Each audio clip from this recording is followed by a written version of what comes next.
Okay, ma'am. Crypto mining da mayambo amuk hana taramok chari ma'am channel sibu han mayeng boy dadi like subscribe share with am matung tab da amuk hana video no thagat pagi mate oi da mak ko ma'am ngasi di khoi gi swatch hairiba adumba khoi gi platform amtang ma'am da share tawjake tawani hairiba swatch se kamai tawbono hai kanda surf and earn haije ko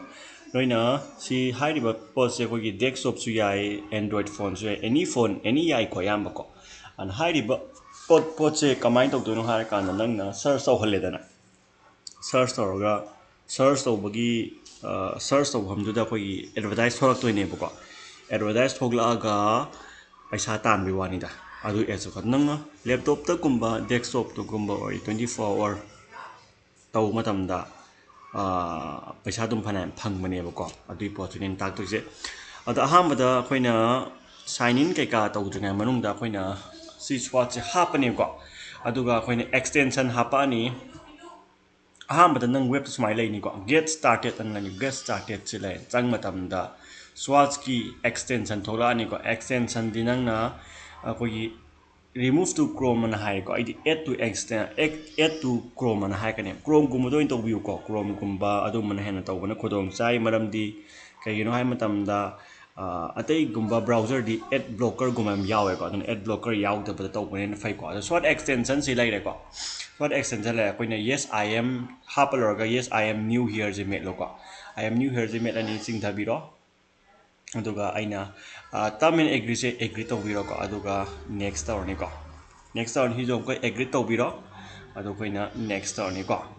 gender si male na male aduga age dinoi apam adum hapo ayamba 30 to 40 agar 40 to 30 hapa ge ite ko household ji sina below hapo ko aduga next male lo ko creating a wallet na wallet je create awra ani ko moina wallet create awjara ani email address na hojik binary ba email address hapo ko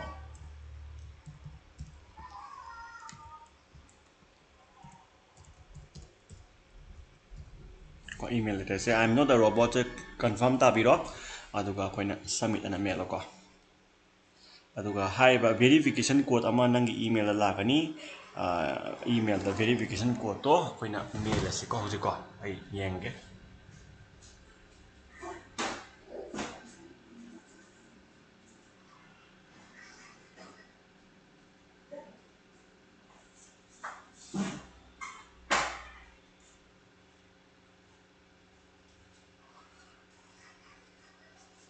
okay aigi email ki verification code se ko ai da haijara age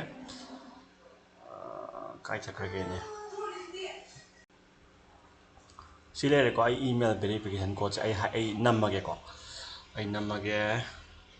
2 3 5 4 0 ko si namage verify tawrage ko verify tawre aduga sigi swatch se si turn on met to ni ko ina ko turn on verify hena met ani aduga birth kadikra koina hapani adi magi date of birth ka birth year hane ko example ko sume adum panga hapjan buju yabudi yai ko kasubudi kai le adugo minimum nangi age to suhanna badum hapo ko ai ji birth ka hapage ko ai hapage adu hairage adagi sida nangi phone da verification gi my phone number hapaga verify tawbagi OTP ma send tawgibne ko adu OTP to lakpa ngairani ko aduga yengasi lakpa laktaba aduga akoina fill tawrase ko okay sida yengo ma'am ko verify tawre email karikra phone number everything verify sida urba sidagi add advertisement with swatch ads na haisura sida yengo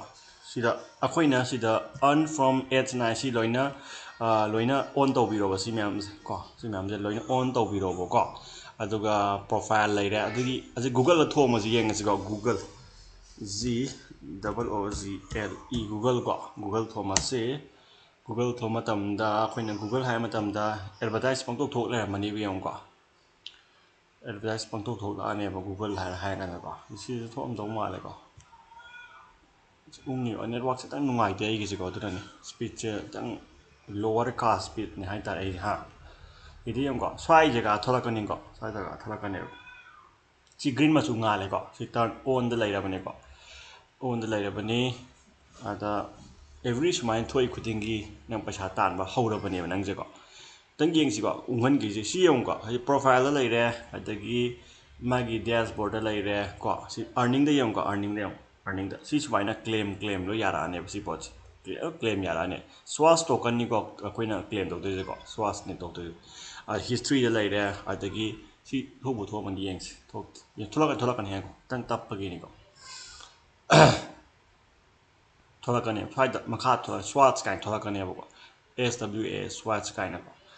adagi akoina si oh my god en si thoka do ni google.com ni ko thoka do ni ma se ni china ne tappa gi sa ma ne ba ko ni china tappa gi ya ma ne ba se thoka do ni ba se ko swash loi ni activate tawram ne ba hojik che ni che na any chrome any search to da thoka dam ne ba si po che ko tu ra ba so thole tu ba se advertise with swash at skype ro ba thokra use makha thorok da cha thorokra adon ta ko di ai earning hawra bane ai si po ko earning hawra bani nang je earning se no ma da dum no ma gi 24 hour da claim yara kane ba ko si dum nang adum on tor thambi ro any website ama hang bi gera or any am da hang ko on tor ge khoi ida grass mining ga tawsan bi do adumai tor ga dum tawba yare ko adum on thamdin ba yare sum hang do tham ba zum yare po ko sumai tor ga nang na kaino dagi hai tare ne swash ads dagi adum paisa je dum lem dum tan ba yai hai bi wani ko sini khoi gi swash ads ki maru oi ba pot je ko kasu thodo pa lu bana te sida nangi bita earning ni history setting le ko earning season ni profile si le ko ada nang na phone number ne nangi email address ne maru oi ne sangi se ko aduga ngasai gi google extension ni ko khoi chrome extension go mani ko tang adu taw go ni ko na ta di yaroi ko chrome extension na ta di yaroi maram di ad blocker gumba da khoi brave gumba da de browser me am lai dai ne ad blocker oi ba adu taw salo nang ad to block to san ne ba ko ad to block to san ga di nang paisa phang roi ba ko azmai ta roga si smai ta roga dum si minimize thamjan gi yare nang minimize tawsan gi nim yare ba ko smai ta roga dum yai happy wani da ko sini mi am video che yam sangani lo sen jage sidagi dum ai hiji video to go jo ai dum hayeng na athobi da ai thaga chara ke ko adu ju yam puna to mina si ko ai yam tuna thaga chara ke mi am da ko smai ta roga dum aduga sigi earning se samna bida magi bonus referral to lai ko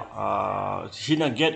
the mobile app na silare ko mobile app ki lare the bonus earning ni silare adom ju phangba ai ngon ju phangba na mo ni ko makha da link bijara mage mem join to sen ning ba sing to biro ai link bijara mage punna tan minar si